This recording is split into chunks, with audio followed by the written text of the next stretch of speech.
ദൈവതിരുനാമത്തിന് മഹത്വമുണ്ടാവട്ടെ. Bible reading പ്രോഗ്രാമിൽ സംബന്ധിക്കുന്ന ഏവർക്കും കർത്തൃനാമത്തിൽ സ്നേഹവന്ദനം. അപ്പോസ്തലനായ പൗലോസ് ശ്ലീഹ തെസ്സലോനിക്കർക്ക് എഴുതിയ 1-ാം ലേഖനം 3-ാം അധ്യായം. ഇവിടെ തീമോത്തിയോസിൻ്റെ തെസ്സലോനിക്ക സന്ദർശനമാണ് പറയുന്നത്. അതിൻ്റെ ഉദ്ദേശം 1 വിശ്വാസം പഠിപ്പിക്കുക, 2 വിശ്വാസത്തിൽ അവരെ ഉറപ്പിക്കുക,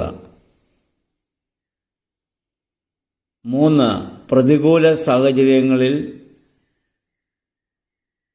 ചഞ്ചല ഹൃദയമുള്ളവരായി മാറാതെ ധൈര്യത്തോടെ നിൽക്കുവാൻ അവരെ സഹായിക്കുക.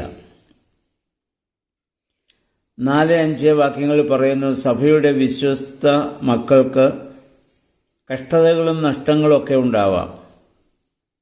എന്നാൽ ഒരു കാര്യം വളരെ സ്മരണീയമാണ്. അതായത് ഇതിനാണ് ദൈവം ഞങ്ങളെ നിയോഗിച്ചിരിക്കുന്നത്. അല്ലാതെ കഷ്ടതയിൽ നിന്ന് എന്തെങ്കിലും ന്യായം പറഞ്ഞ് അവിടുന്ന് രക്ഷപ്പെടുന്നവരല്ല. അതുകൊണ്ട് ഏതൊരു പ്രതിസന്ധി ഘട്ടങ്ങളെയും തരണം ചെയ്യുവാൻ തക്കവണ്ണം നമ്മളെ അയച്ച കർത്താവ് നമ്മളോടൊപ്പം ഉണ്ട് എന്നുള്ള ഒരു വലിയ വിശ്വാസത്തിലായിരിക്കണം ഏതൊരു പ്രവർത്തകൻ്റെയും പ്രവർത്തനം. ആ വിശ്വാസം നമുക്കില്ലെങ്കിൽ ഭയവും നിരാശയും ദുഃഖവും നമ്മളെ ബാധിക്കുകയും ഇതിൽ വരേണ്ടതിരുന്നില്ല എന്ന് ചിന്തിക്കാൻ കാരണമാവുകയും ചെയ്യും. എന്നാൽ നമ്മൾ വേദപുസ്തകം വായിക്കുകയും പ്രാർത്ഥിക്കുകയും ആരാധിക്കുകയും ഒക്കെ ചെയ്യുമ്പോൾ ആ ദൈവത്തിൻ്റെ വലിയ സാന്നിധ്യമാണ് നമ്മളോടൊപ്പം ഉണ്ടാവുക. ധൈര്യവും പ്രത്യാശയും ലഭിക്കാൻ അത് കാരണമായിട്ട് തീരും. 6 മുതൽ 10 വരെയുള്ള വാക്യങ്ങളിൽ തീമോത്തിയോസ് കൊണ്ട് കൊടുത്ത ആ റിപ്പോർട്ടിൽ നിന്നും ആ സഭയിലെ ആളുകളുടെ സ്നേഹവും ധൈര്യവും അവരുടെ കീഴ്വഴക്കവും ഗ്രഹിച്ചവനായ വിശുദ്ധ ശ്ലീഹായുടെ കൃതജ്ഞതാ നിർഭരമായ വാക്കുകൾ നമുക്ക് കാണാൻ പറ്റുന്നുണ്ട്. 11 മുതൽ 13 വരെയുള്ള വാക്യങ്ങൾ അനുഗ്രഹ ആശംസകളാണ്. ഇവിടെ പിതാവായ ദൈവത്തോട് ചേർത്ത് കർത്താവായ യേശുമിശിഹായെ പൗലോസ് ശ്ലീഹ ഇവിടെ പ്രസ്താവിക്കുന്നു. ആ കാലങ്ങളിൽ യഹോവയിൽ നിന്ന് യഹോവയ്ക്ക് തുല്യനല്ല കർത്താവായ യേശുമിശിഹ, അവനേക്കാൾ കുറഞ്ഞവനാണ് എന്ന രീതിയിലുള്ള വേദവിപരീതങ്ങളൊക്കെ നിലനിന്ന ഒരു സാഹചര്യമാണെന്ന് ഓർക്കണം. അതുകൊണ്ടാണ് അദ്ദേഹം പിതാവിനോട് ചേർത്ത് യേശുവിനെ ഇവിടെ പറയാനുള്ള കാരണം. ഇവിടെ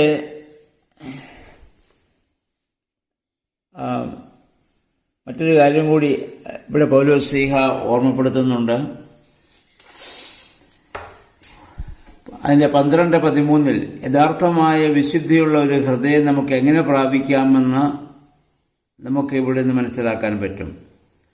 ഇവിടെ പൗലോസ് ശ്ലീഹ പറയുന്നത്, ദൈവം നിങ്ങൾ തമ്മിലും എല്ലാവരോടുമുള്ള സ്നേഹം വർദ്ധിപ്പിച്ച് കവിയുമാറാക്കുകയും ഇങ്ങനെ ദൈവത്തിൻ്റെ മുൻപാകെ വിശുദ്ധീകരണത്തിൽ അനന്യരായി വെളിപ്പെടും വണ്ണം നിങ്ങളുടെ ഹൃദയങ്ങളെ സ്ഥിരപ്പെടുത്തുകയും ചെയ്യുമാറാകട്ടെ എന്ന് പറഞ്ഞാൽ പൗലോസ് ശ്ലീഹ ഇവിടെ പറയുന്നതിൻ്റെ അർത്ഥം, യഥാർത്ഥ വിശുദ്ധി എന്ന് പറയുന്നത് തമ്മിലുള്ള സ്നേഹം വർദ്ധിക്കുന്നതാണ്. നാം തമ്മിൽ സ്നേഹിക്കുന്നുവെങ്കിൽ മാത്രമേ വിശുദ്ധിയിൽ സ്ഥിരീകരണം നമുക്ക് പ്രാപിക്കാൻ സാധിക്കത്തുള്ളൂ. നമ്മുടെ ഹൃദയത്തിൽ നിന്ന് അശുദ്ധ ചിന്തകളെ ഒഴിവാക്കിയതുകൊണ്ടോ ലളിതമായ രീതിയിൽ വസ്ത്രധാരണം ഇത് നടത്തിയതുകൊണ്ടോ അല്ലെങ്കിൽ ലാളിത്യത്തോടെ സംസാരിച്ചതുകൊണ്ടോ ഒരാൾക്ക് വിശുദ്ധി ഉണ്ടാകണമെന്നില്ല. അങ്ങനെയുള്ള പല ഗുണങ്ങളുമുള്ള ആളുകൾ അവരുടെ പെരുമാറ്റത്തിൽ അവർ തികച്ചും സ്വാർത്ഥരായി കാണപ്പെടാറുണ്ട്. കാരണം അവർ തങ്ങളുടെ ആന്തരിക വിശുദ്ധിയിൽ വലിയ ശ്രദ്ധയുള്ളവരാണ്. പക്ഷെ മറ്റുള്ളവരുടെ ആവശ്യങ്ങളെക്കുറിച്ചോ പ്രശ്നങ്ങളെക്കുറിച്ചോ അവർക്കൊരിക്കലും കരുതലില്ല. മറ്റുള്ളവരുമായുള്ള ബന്ധത്തിൽ സ്നേഹത്തിലല്ല അവർ വളരുന്നത്. മറ്റുള്ളവരോടുള്ള സ്നേഹത്തിൽ അവർക്ക് ഒട്ടും വളർച്ചയില്ല. അങ്ങനെയുള്ളവർ വിശുദ്ധിയില്ലാത്തവരാണ്. പഴയ നിയമത്തിലെ പരീശന്മാരെ പോലെയാണ്.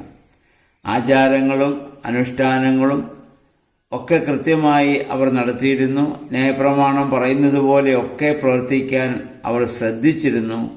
പക്ഷേ അവരുടെ ഹൃദയത്തിൽ ആരോടും ആത്യന്തികമായ സ്നേഹമോ ഒന്നുമില്ലായിരുന്നു. കർമ്മപരമായി മാത്രം കാര്യങ്ങൾ അവർ ഇത് ചെയ്തവരാണ്. അതുകൊണ്ടാണ് ഞാൻ എപ്പോഴും പറയുന്നത്, പുതിയ നിയമത്തിൽ കർത്താവ് ആവശ്യപ്പെട്ട ഏക വിശുദ്ധി നമ്മുടെ ഹൃദയത്തിൻ്റേതാണ്. പഴയ നിയമത്തിൽ ശാരീരികപരമായ ഒരുപാട് വിശുദ്ധിയെക്കുറിച്ച് പറയുന്നുണ്ട്. പുതിയ നിയമത്തിൽ അതിനൊന്നും കർത്താവ് പ്രാധാന്യം കൊടുത്തില്ല. കർത്താവ് പ്രാധാന്യം കൊടുത്ത ഒറ്റ വിശുദ്ധിയാണ് ഹൃദയവിശുദ്ധിയുള്ളവർ ഭാഗ്യവാന്മാർ, അവർ ദൈവത്തെ കാണും എന്നാണ് നമ്മുടെ കർത്താവ് നമ്മെ പഠിപ്പിച്ചത്. എന്ന് പറഞ്ഞാൽ അവർക്കാണ് ദൈവികമായ കൃപയും ദൈവികമായ സാന്നിധ്യവും അനുഭവിക്കുവാൻ സാധിക്കുന്നത്.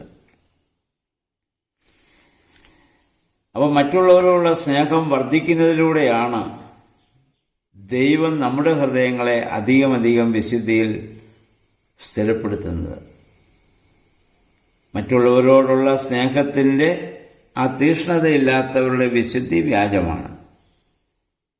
അപ്പോൾ യഥാർത്ഥ വിശുദ്ധി എന്ന് പറയുന്നത് ദൈവത്തോടുള്ള സ്നേഹവും സഹവിശ്വാസികളോടുള്ള സ്നേഹവും സകല മനുഷ്യരോടുമുള്ള സ്നേഹമാണ്. ഈ പാത പിന്തുടരുന്നവരാണ് കർത്താവിൻ്റെ ആ രണ്ടാമത്തെ വരവിൽ യോഗ്യതയുള്ളവരായി വെളിപ്പെടുന്നത്. അവരുടെ ആ വിശുദ്ധി അന്ന് അവിടെ സ്ഥിരപ്പെടുകയും ചെയ്യും. ഇതാണ് പൗലോസ്ലീഹ ഇവിടെ നമ്മെ ഓർമ്മപ്പെടുത്തുന്നത്. അപ്പം മാത്രമല്ല 13-ാം വാക്യം കർത്താവിൻ്റെ പുനരാഗമനത്തെക്കുറിച്ചും പരേതരായ വിശുദ്ധർ സജീവരായി തന്നോടുകൂടെ ഉണ്ടെന്നുള്ളതിനെ പറ്റിയും ഇവിടെ പൗലോസ്ലീഹ ഇവിടെ പ്രസ്താവിക്കുന്നുണ്ട്. അപ്പം അതുകൊണ്ട് വാങ്ങിപ്പോയവരും ജീവിക്കുന്നു. അപ്പം അടുത്ത അധ്യായം വരുമ്പോൾ അവരുടെ അവസ്ഥയെക്കുറിച്ച് കുറച്ചുകൂടി വിശദമായി പൗലോസ്ലീഹ പറയുന്നത് നമുക്ക് കേൾക്കാൻ പറ്റും. അതുകൊണ്ട് പൗലോസ്ലീഹ പറഞ്ഞ ആ രീതിയിൽ ആന്തരികമായ വിശുദ്ധിയോടെ ആ തെസ്സലോനിക്ക സഭയിലെ ആളുകൾ എപ്രകാരം കർത്താവിനെ മഹത്വപ്പെടുത്തിയോ അതാണല്ലോ തീമോത്തിയോസ് വന്ന് പൗലോസിനോട് വന്ന് ഇവിടെ പറഞ്ഞത്. അതിലാണ് പൗലോസ്ലീഹ ഏറെ സന്തോഷിക്കുന്നത്. നമ്മളെക്കുറിച്ചും സ്വർഗം സന്തോഷിക്കുവാൻ ഇടയായിട്ട് തീരണം. നമ്മുടെ ജീവിതം അതിന് നമുക്ക് പൂർണ്ണമായി ദൈവകരങ്ങളിൽ നമുക്ക് സമർപ്പിക്കാം. പരിശുദ്ധാത്മാവിൻ്റെ ആ പുതുക്കത്തിൽ ജീവിച്ച് ദൈവം നമ്മിലും നാം അവനിലും ആ വലിയ ബന്ധത്തിൽ മാനുഷിക ബന്ധത്തിലും ജീവിക്കാൻ പരിശുദ്ധാത്മാവെ ഞങ്ങളെ ശക്തീകരിക്കണമേ എന്ന് നമുക്ക് പ്രാർത്ഥിക്കാം. ഇന്നത്തെ ദിവസം ഈ 3-ാം അധ്യായം വായിച്ച് ധ്യാനിക്കുവാൻ ദൈവം സഹായിക്കട്ടെ. എല്ലാവർക്കും നല്ലൊരു ശുഭദിനം ആശംസിക്കുന്നു.